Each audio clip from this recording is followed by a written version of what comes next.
안녕하세요. 책 겉보기 시간입니다.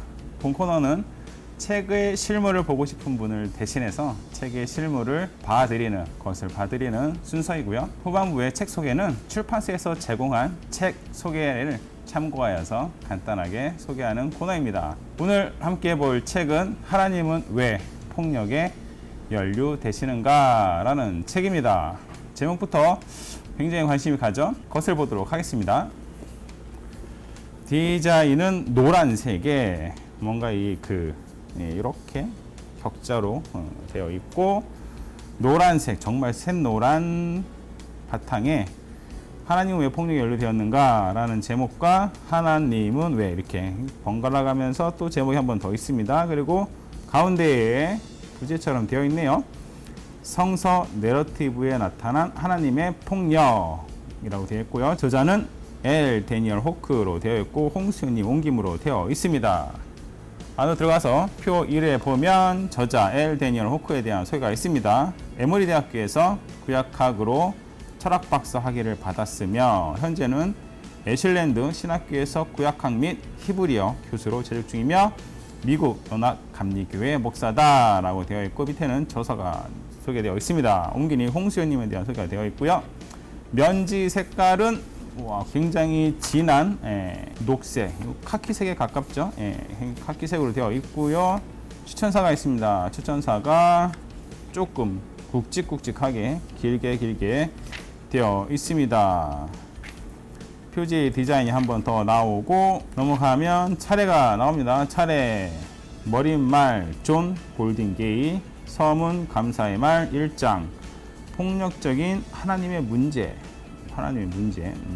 2장, 망가진 창조 세계와 재건된 창조 세계 3장, 야훼의 새로운 접근 방법 4장, 위대한 문 5장, 언약 체결과 갱신 6장, 하나님과 왕들 7장, 약속받고 취한 땅 8장, 하나님이 밖으로 이동하시다 9장, 하나님의 폭력에 대한 해석, 그 다음에 선별된 참고 문헌, 선별된 참고문, 좋은데요? 들어가 보면 머릿말 나오고요, 서문 나오고, 감사의 글 나오고, 1장으로 시작합니다.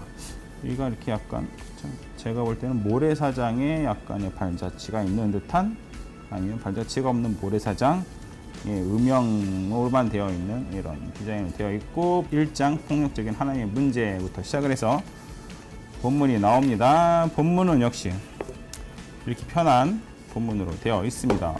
여기 좀 많은 듯한 느낌이 좀 살짝 들고요. 쭉 이렇게 내지가 진행이 되면서 2장 거쳐 각 장들이 나옵니다. 특별한 거는 참고문헌이나 각주가 좀 별로 없다라는 거. 그러네요. 거의 각주가 별로 없습니다. 이렇게 돼서 마지막 장까지 가게 되면 선별된 참고 문헌이 있습니다. 모조리 외국책이죠. 선별된 참고문을 지나서 마지막 장에 오면 423페이지로 책이 끝나게 됩니다. 표 3에는 함께 읽을 만한 세밀격 플러스 책, 신학의 렌즈로 본 구약개관, 최신 오경 연구 개론, 하나님의 창조와 악의 산존, 토라 잃어버린 세계, 교회를 위한 구약 성서 신학이 되어 있고, 표 4에는 추천사가 가르쳐 되어 있고, 값은 22,000원으로 형성되어 있습니다. 토이어 마흐, 마르크스, 니체와 같은 구 무신론자들이 신의 존재 여부를 의심했다면 도킨스, 데닌, 해리스, 히친스 등과 같은 신 무신론자들은 종교의 해악성을 집중적으로 부각합니다.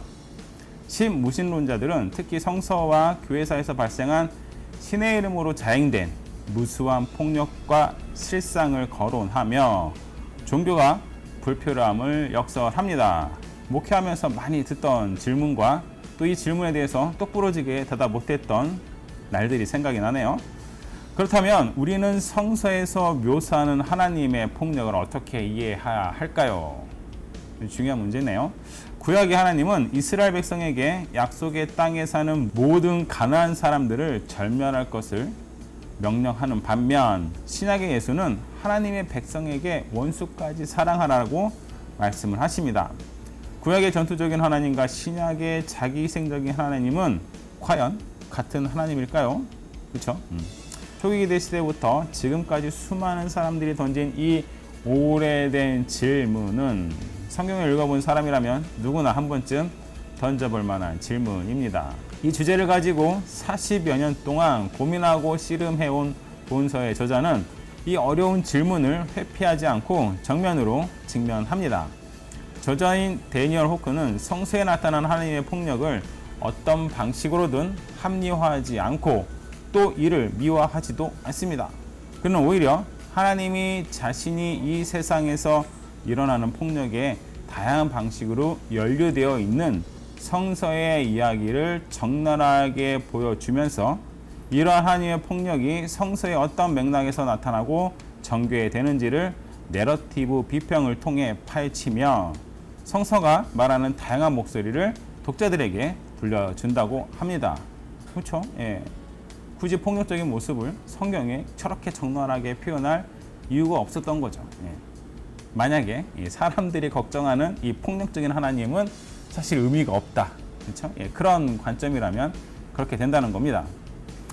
저자는 자신은 성서의 내러티브가 폭력적으로 가득 찬 이 타락한 세상을 회복하기 위해 역사하시는 하나님의 이야기를 서술하는 다양한 목소리에 귀를 기르는데 집중할 것을 밝히고요.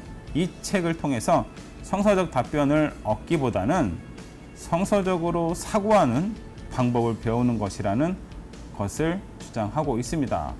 그렇죠? 예, 성서적 답변을 얻기보다 성서적으로 사고하는 굉장히 한 끗 차이긴 하지만 굉장히 다를 것 같아요.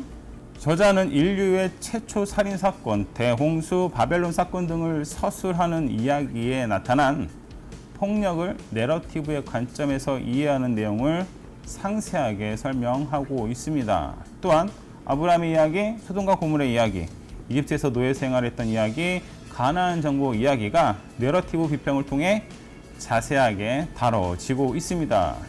저자의 연구에 따르면 성서의 하나님은 인간 세상의 폭력적 현실로부터 떨어져 있는 존재가 아니라 인간 역사 속으로 들어오셔서 인간의 폭력적 현실에 참여하는 분이라는 것이라는 겁니다. 그 결과 하나님은 불가피하게 인간의 폭력에 연루된다고 주장하고 있습니다. 무엇보다 성서에서 나타난 하나님의 심판과 사륙은 대부분 언약 백성의 범죄와 배신에 초점을 맞추고 있지 다른 민족을 몰살하는 인종청소의 성격을 띠고 있지는 않다는 것입니다. 궁극적으로 하나님은 신약에 이르러 스스로 인간의 폭력의 희생자가 되는 방식으로 인간을 폭력의 사슬에서 해방하고 구원하십니다. 이렇듯 성서에 소개된 하나님의 폭력은 매우 다면적이고 다층적인 성격을 띈다는 것입니다. 사실 저자는 까다롭고 어려운 성서의 폭력 문제에 대해 어떤 쉽고 확정적인 답변을 제시하지는 않습니다. 저자는 성서 이야기의 복잡 다단함을 이해하고 성서에서 올바른 답안을 찾기보다는 성서의 다양한 음성에 귀를 기울지 않은 열린 대화로 나아가기를 바라는 것 같습니다.